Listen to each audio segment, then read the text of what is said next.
Passo a palavra ao senhor Carlos Higino Ribeiro de Alencar, secretário executivo da Controladoria Geral da União, para a sua exposição. 10 anos, nos quais nós temos, graças a Deus, acho que muito mais vitórias do que percalços. 10 anos nos quais eu coloco a CGU como órgão novo, né, criança ainda, comparativamente a vários outros órgãos existentes na nossa República. Demonstrou ter uma qualidade e uma tenacidade na busca pelos seus objetivos, eu acho que inigualável, e que já conseguiu alçar um patamar de reconhecimento pela sociedade e pelo Congresso, pelo povo brasileiro, em relação a dos vários resultados que tem conseguido demonstrar claramente. Eu quero agradecer também aqui aos membros da entidades de classe, né, o colega Rudinei.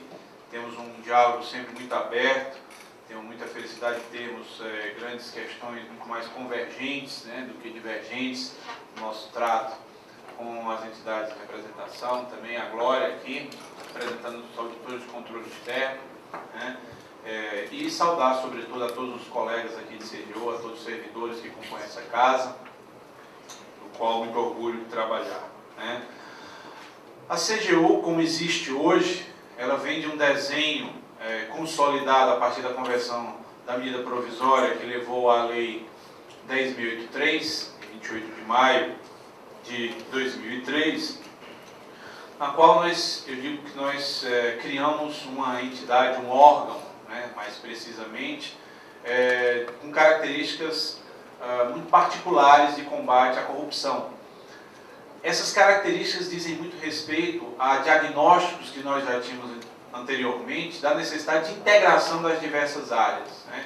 Então a CGU nasce como uma ideia de que é necessário integrar não só a área de controle interno, né, que tradicionalmente cuidava de auditorias e fiscalizações, mas também as áreas de correição, de ouvidoria e, sobretudo, uma área nova que surge, não exatamente nesse momento, mas mais especificamente em 2006, que é a parte de prevenção, de promoção da transparência e prevenção da corrupção. E a ideia da CGU foi sempre uma crítica a um modelo antigo, no qual as coisas trabalhavam de maneira eram trabalhadas de maneira muito distante, muito fechadas. A ideia da CGU, desde o seu início, foi conseguir fazer essa integração entre essas diversas áreas, né? Tanto que a nossa estrutura hoje ela é montada com uma secretaria executiva e com 4 grandes unidades. A nossa Secretaria Federal de Controle Interno, que faz tradicionalmente as auditorias, a Secretaria de Prevenção da Corrupção e Informações Estratégicas, que cuida do fomento de transparência e da parte preventiva, a parte correcional, nossa Corregedoria Geral da União, que articula os diversos órgãos em termos de apuração disciplinar, e a Ouvidoria Geral da União, que é um canal de comunicação que visa também coordenar a ação das diversas ouvidorias no campo das reclamações, das denúncias e dos elogios. A CGU, como órgão, ela indiscutivelmente contribuiu nesses anos para uma revisão da legislação que havia no país e para uma revisão dos procedimentos, sobretudo. Não adianta somente nós trabalharmos na melhoria legislativa sem que dessemos efetividade a isso. Eu acho que a grande questão da CGU foi mostrar que tem capacidade de ser efetiva em todo esse período. O órgão foi reestruturado, realizamos concursos, tivemos também nesses 10 anos uma melhoria de remuneração. A CGU hoje, indiscutivelmente, as nossas carreiras, elas estão entre as carreiras típicas de Estado e carreiras com um patamar de remuneração, eu diria, relevante, né? Sempre, é claro, temos espaços, né, para demandas e para negociações, mas é indiscutível o patamar de fortalecimento, o piso, né, onde nós nos encontramos em relação a isso. E eu acho que principalmente nós conseguimos avançar pela composição, pela qualidade técnica dos nossos servidores e pela condução que nós tivemos de forma independente e e articulada em todo esse período.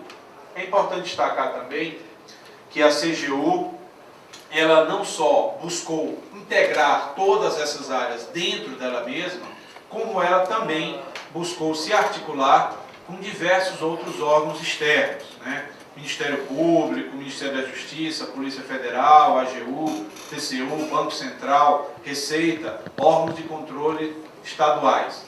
E eu diria que nós vimos determinadas situações que eram até então inéditas no panorama brasileiro, né?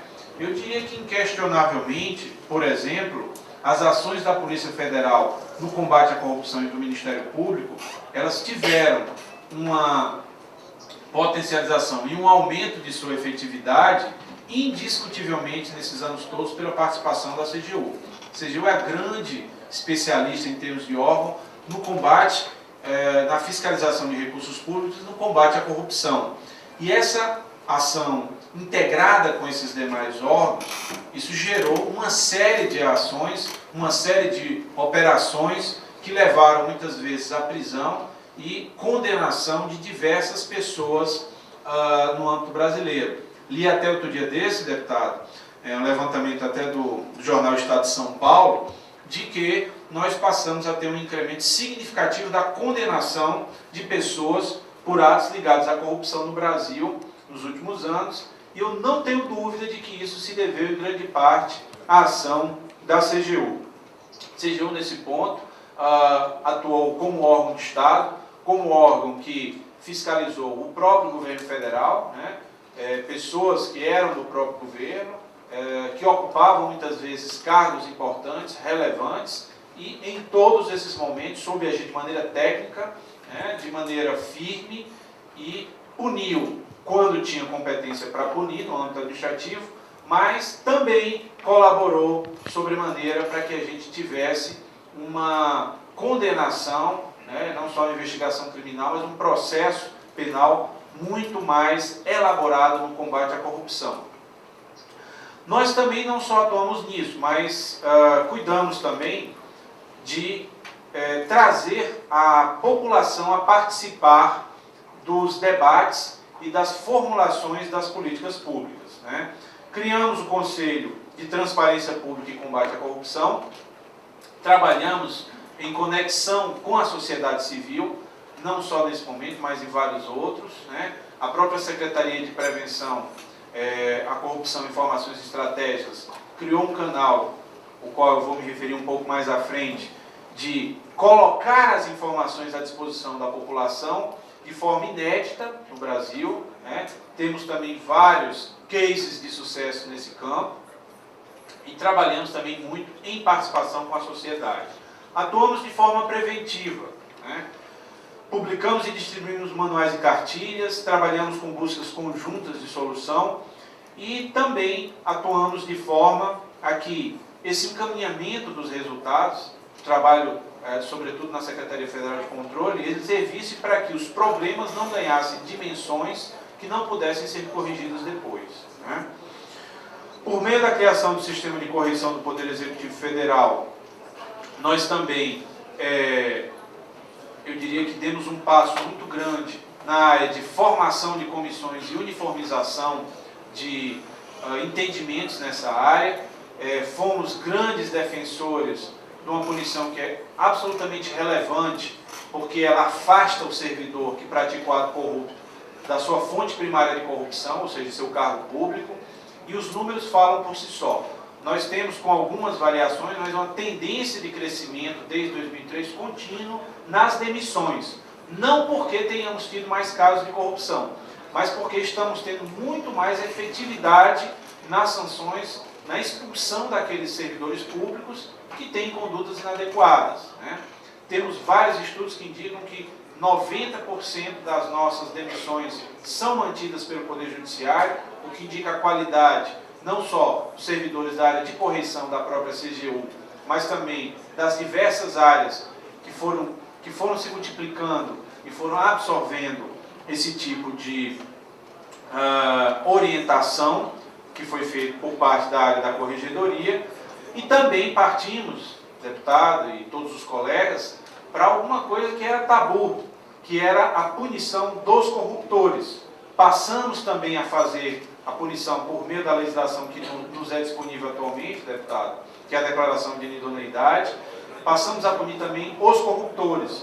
Grandes empresas que, diga-se de passagem, tinham contratos com o governo federal, eram algumas das maiores contratadas do governo federal, foram processadas, expulsas e proibidas de contratar com toda e qualquer esfera ou ente federativo, estados, municípios e qualquer órgão ou entidade da União. Eu cito dois casos aqui de extrema relevância, o caso da Delta, o caso da Gautama, né? Em rápido tempo nós conseguimos dar uma resposta e excluir essas empresas de contratos quando elas foram apanhadas na questão de atos ilícitos.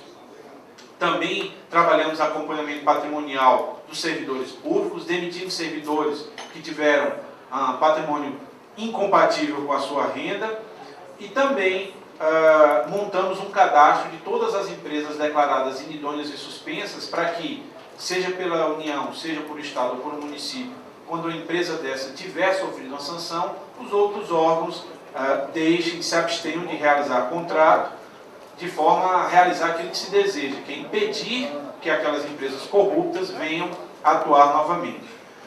Criamos também, eu diria, um marco, a Secretaria de Prevenção da Corrupção, que cuidou muito bem nesses últimos anos da relação com a sociedade, do controle social, da transparência pública. Nós temos aí uma trajetória de transparência na qual sempre fomos vanguarda e referência mundial em termos de transparência. Nós iniciamos nosso portal da transparência em 2004, muito antes da lei de acesso, né? Fomentamos e sabemos desse nosso papel, que quando tomamos uma decisão, estados e municípios muitas vezes seguem esses nossos passos, então fomos seguidos por vários portais de transparência estaduais e municipais em 2005, 2006, tivemos casos de transparência que são emblemáticos, eu diria que a questão do cartão corporativo é emblemático, de duas situações que eu acho que geraram amplo debate na sociedade e marcaram a vitória da transparência em relação à opacidade. Um deles foi o cartão corporativo, que gerou inúmeros debates num primeiro momento, mas depois se consolidou e trouxe como legado um acompanhamento diário do que é gasto em termos de cartões por todos os servidores públicos. Eu diria que outro, nós tivemos aí já em 2012, mais recentemente, depois da lei de acesso, a questão da remuneração dos servidores públicos, também debate esse que foi até o Supremo e no qual tivemos um ganho de causa do ponto de vista jurídico, porque por parte da população já tínhamos tido esse ganho e damos hoje total transparência aos nossos salários, como também temos no nosso portal da transparência uma referência internacional de qualidade e de rapidez na disponibilização das informações. É uma constatação de que nós não podemos, não conseguiremos fazer isso sem o apoio da população. E, de fato, tudo que é colocado de forma clara e transparente, em relação a isso nós temos tranquilidade, porque lidamos aí não só com os nossos auditores, que são muito poucos para a nossa missão, mas também com a colaboração de toda a sociedade. Criamos também o Observatório da Despesa Pública, para dizer que nós não trabalhamos também só na apuração de casos de corrupção, mas na melhoria da gestão pública. Ontem mesmo tivemos uma reportagem que indicava que nós fazemos um acompanhamento de todos os gastos com passagens aéreas do serviço público. Então, não só esse, mas diversas outras trilhas de acompanhamento, porque não só naqueles casos que temos problemas de desvios e de sobrepreço, mas também temos a preocupação de que o dinheiro público seja bem empregado, no sentido de que os preços sejam adequados dos produtos e serviços que nós compramos. Eu acho que fruto de toda essa qualidade do trabalho da CGU e da própria SPCI nesse campo, fomos chamados e colideramos no primeiro ano a OGP, Open Government Partnership, que é uma parceria para governos abertos, uma iniciativa multilateral, que fez com que a Secretaria de Estado norte-americana estivesse aqui no ano passado tratando especificamente desse tema, e também tivemos a honra aqui no ano passado de sediar a IACC, né, que é a maior conferência, congresso internacional ligado a essa área, e sermos, junto com vários outros países, líderes e referência nessa área de governo aberto. Eu acho que isso, nesse ponto, temos um orgulho imenso, porque tínhamos uma cultura difícil, uma cultura de opacidade, e conseguimos em pouquíssimo tempo. Só para o senhor ter uma ideia, a Inglaterra teve vários anos, acho 5 anos, 4 anos para a implantação da lei de acesso. Nós, em 6 meses, conseguimos, de forma muito exitosa, a implantação dessa lei de acesso à informação aqui no Brasil. Também consolidamos ações de ouvidoria, ações que a lei de acesso também, via o canal da ouvidoria, atende essas consultas do que chamamos de transparência passiva, ou seja, além de disponibilizarmos via transparência ativa nos portais uma quantidade imensa de informações, atendemos pedidos de cidadãos em relação a questões específicas por meio da lei de acesso. Temos um trabalho muito grande nesse ponto, e em pouquíssimo tempo conseguimos dar a resposta.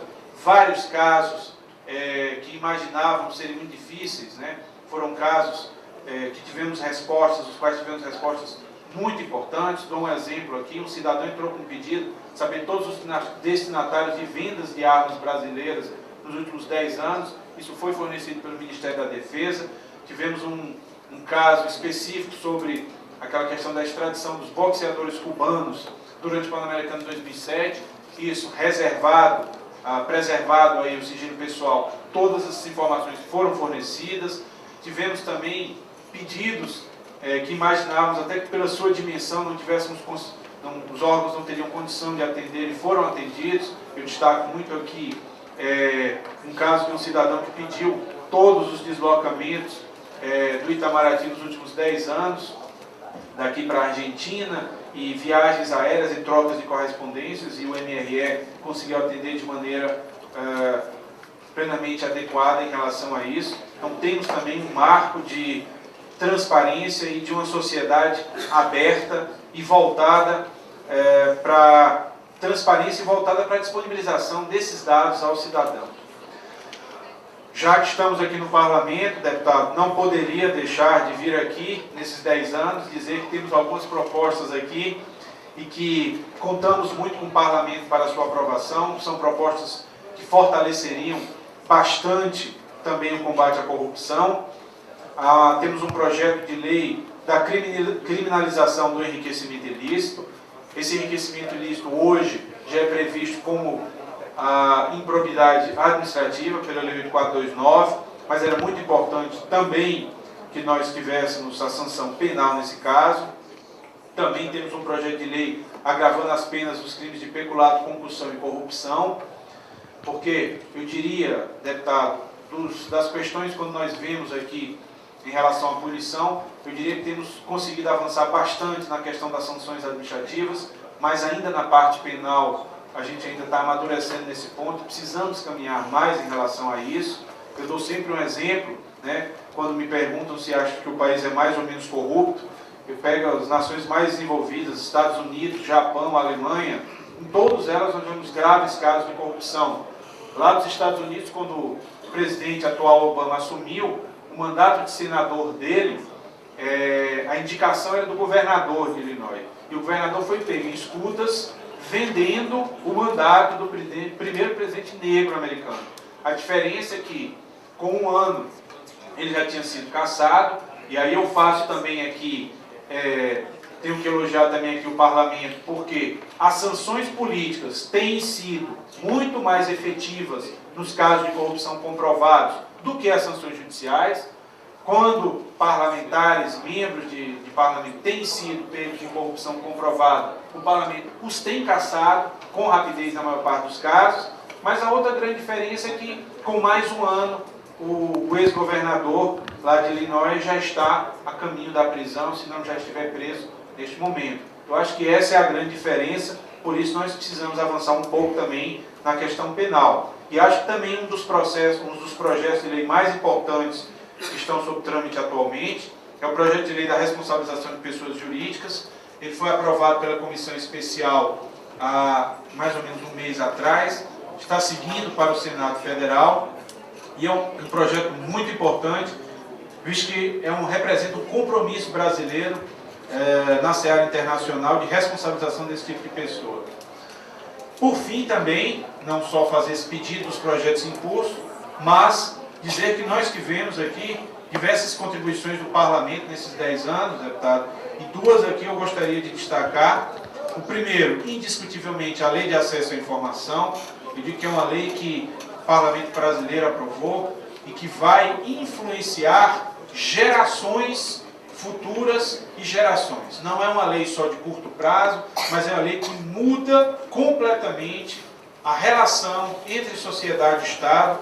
A lei de novembro de 2011 entrou em vigor em maio de 2012 e que alterou completamente a forma de como nós, agentes públicos, temos que lidar com os pedidos do cidadão, com acesso à informação. Eu digo que é a lei que nos traz quase que a esse patamar que, por vezes, nós esquecemos de servidores. Estamos aqui para servir. As informações que nós produzimos não são nossas.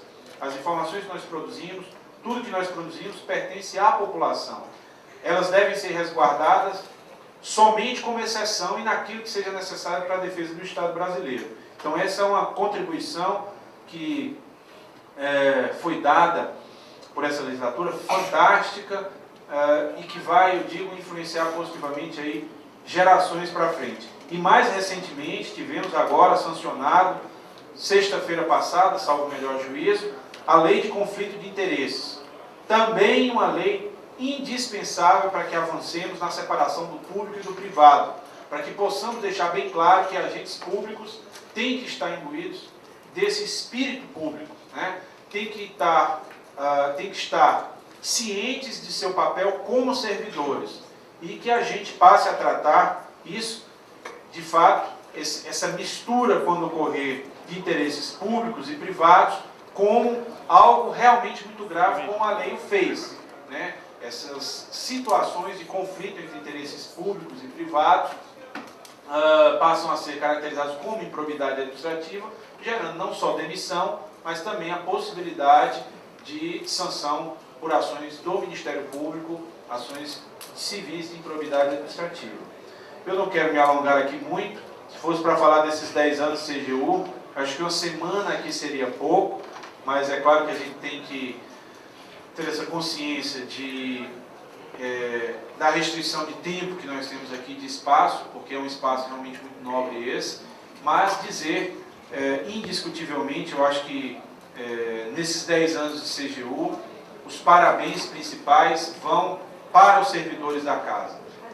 No fundo, são os servidores que permitiram que o órgão chegasse aonde chegou. São servidores, são todos que compõem a CGU, que permitiram que o órgão tivesse essa respeitabilidade dos demais órgãos parceiros, da Polícia Federal, do Ministério Público, da Receita, mas principalmente do Tribunal de Contas da União, mas principalmente da sociedade, de um órgão desconhecido há tempos atrás, de funções que estavam lá no Ministério da Fazenda, sem, de longe, a relevância que elas têm hoje, de longe o destaque que elas têm hoje, e acho que a gente conseguiu caminhar um caminho assim fantástico e percorrer uma distância enorme nesse pouquíssimo espaço de tempo. Temos um desafio muito grande. Eu acho que o Brasil ainda tem que caminhar muito nessa questão de combate à corrupção. E se é um país que pretende ocupar um espaço no panorama internacional de relevância, indiscutivelmente esse tema da corrupção hoje, nas últimas décadas, ele vem ganhando força. Se quisermos ocupar esse espaço de destaque, vamos ter que estar muito atentos a ele, sabedores de que não teremos uma lei ou uma solução pontual. Na verdade, a nossa eterna vigilância e o aperfeiçoamento das instituições e dos marcos legais é que vai nos levar a isso. Então, muito obrigado pela oportunidade, sobretudo, parabéns às entidades aqui de classe, mas principalmente a todos aqueles que fizeram da CGU que ela é, esses 10 anos, os nossos servidores, esses que são os verdadeiros responsáveis. Muito obrigado.